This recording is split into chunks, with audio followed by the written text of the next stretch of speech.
بسم اللہ الرحمن الرحیم۔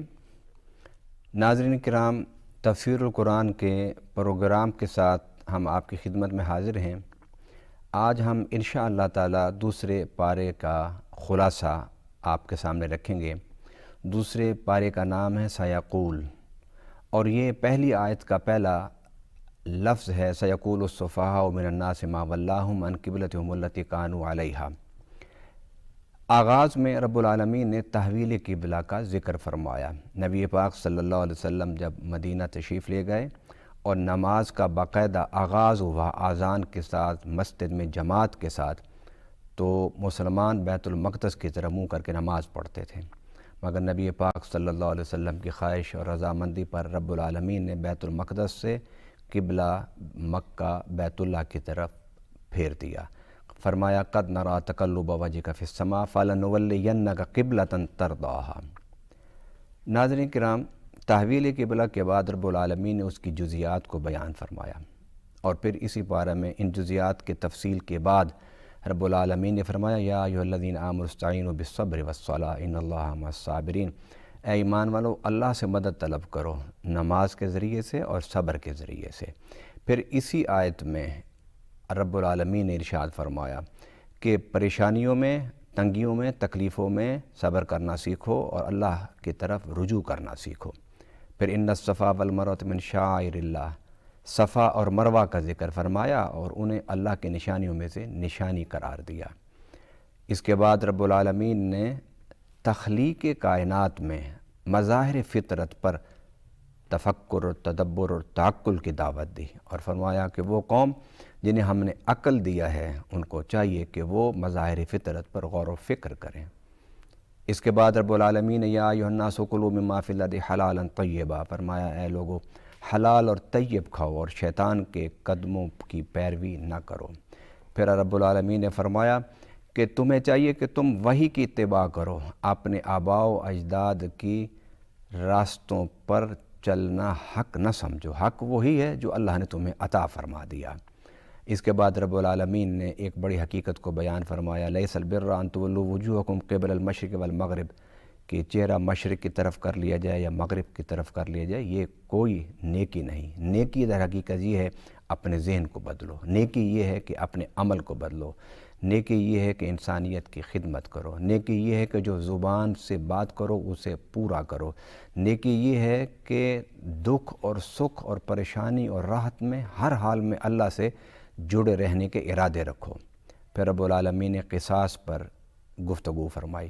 انسانی معاشرے کا استحکام، انسانی معاشرے کا امن اور سلامتی وہ قصاص میں ہے۔ اے عقل والو، ذرا سوچو تو صحیح کہ قصاص تمہارے ہی فائدے کے لیے ہے۔ اس آیت کے بعد رب العالمین نے پھر وصیت کا حکم دیا، کیونکہ اس وقت تک وراثت کے احکام کی تفصیل قرآن میں نازل نہیں ہوئی تھی، تو فرمایا مرنے سے پہلے وصیت کر کے مرو۔ اسی صورت میں اسی پارہ میں رب العالمین نے ماہ رمضان کی جو سب سے بڑی نشانی ہے فرضیت صوم، اس کا ذکر فرمایا یا ایھا الذین آمنوا کتب علیکم الصیام۔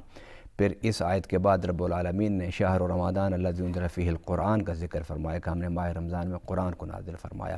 پھر رب العالمین نے ارشاد فرمایا وَأَتِمُّوا الصِّيَامَ إِلَى اللَّيْلِ، کہ رات تک روزے کو پورا کرو۔ اس احکام صوم سے فارغ ہونے کے بعد رب العالمین نے احکام قتال کا ذکر فرمایا کہ تم نے کسی پر پہل نہیں کرنی، اور اگر کوئی تم پر حملہ کرتا ہے تم نے اس کا دفاع کرنا ہے، اور فتنے کے خاتمہ کے لیے تمہیں جہاد کی اجازت ہے۔ اس قتال کے احکام کے بعد رب العالمین نے حج کے مسائل کو ذکر کرنا شروع کر دیا۔ فرمایا حج کے دوران اپنی زبان سے کوئی غلط لفظ نہ نکالو، اپنی آنکھوں کی حفاظت فرماؤ، اپنے عمل کی حفاظت کرو۔ اور پھر نبی پاک صلی اللہ علیہ وسلم سے جب پوچھا گیا کہ حج کے سفر کے دوران، عمرہ کے سفر کے دوران کیا ہم تجارت کر سکتے ہیں، تو فرمایا کوئی حرج نہیں ہے، یہ حج اور عمرہ بھی عبادت ہے اور رزق حلال کی تلاش بھی عبادت ہے۔ پھر رب العالمین نے دوسری جو دعا ہمیں سکھائی وہ اس پارہ میں اسی صورت میں ہے ربنا آتنا فی الدنیا حسنہ وفی الآخرۃ حسنہ وقنا عذاب النار، اے اللہ ہمیں دنیا اور آخرت کے حسنات عطا فرما۔ پھر اسی صورت میں اسی پارہ میں رب العالمین نے شراب اور جوئے پر گفتگو کرتے ہوئے فرمایا کہ لوگوں نے پوچھا کہ شراب اور جوئے کے بارے میں آپ کیا فرماتے ہیں؟ تو قرآن میں رب العالمین نے فرمایا قل فیہما اسم کبیر و منافع للناس، فرمایا اس میں نقصان بہت زیادہ ہیں لیکن کچھ نفع بھی ہیں۔ صحابہ کرام رضوان اللہ تعالیٰ علیہم اجمعین فرماتے ہیں کہ جب یہ آیت نازل ہوئی تو ہم سمجھ گئے تھے کہ اب آنے والے وقتوں میں کسی وقت بھی یہ دونوں چیزیں حرام ہو سکتی ہیں۔ اس کے بعد رب العالمین نے معاملات انسانی زندگی کے بڑا اہم معاملہ نکاح اس کے بارے میں رہنمائی فرمائی کہ تمہیں مشرک مردوں سے اور مشرک عورتوں سے شادی نہیں کرنی حتیٰ کہ وہ توحید پرست بن جائیں۔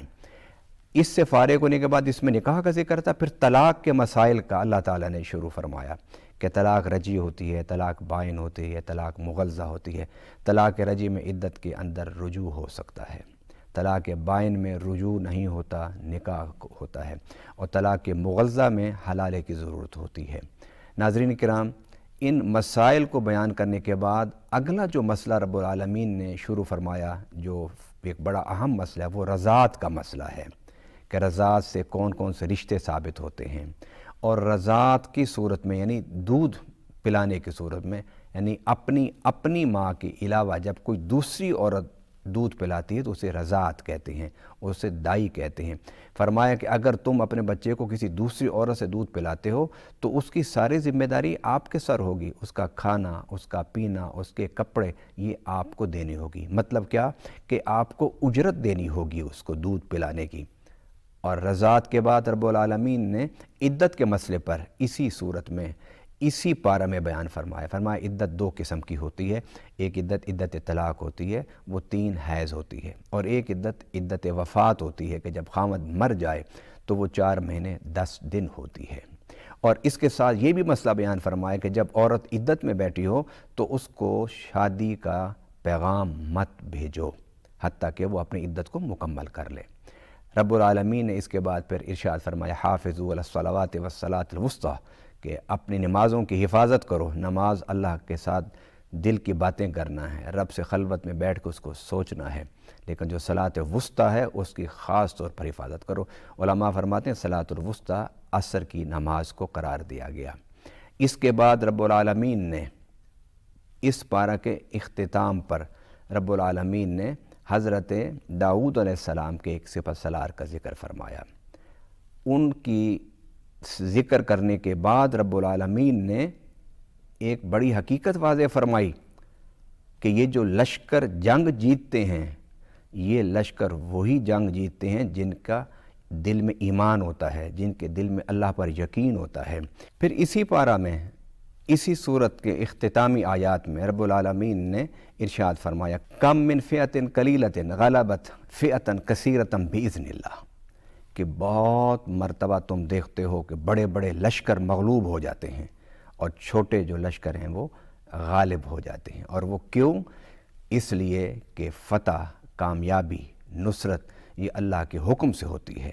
جو اللہ پر یقین رکھتا ہے، جو اللہ پر توکل رکھتا ہے، جو اللہ پر اعتماد رکھتا ہے، وہ شخص جو ہے بڑے بڑے میدانوں میں رب العالمین ان کو کامیابی عطا فرماتا ہے۔ انہی آخری آیات میں رب العالمین نے ذکر فرمایا ہے حضرت داؤد علیہ السلام کے حوالے سے کہ داؤد علیہ السلام ایک بڑے سپہ سالار تھے۔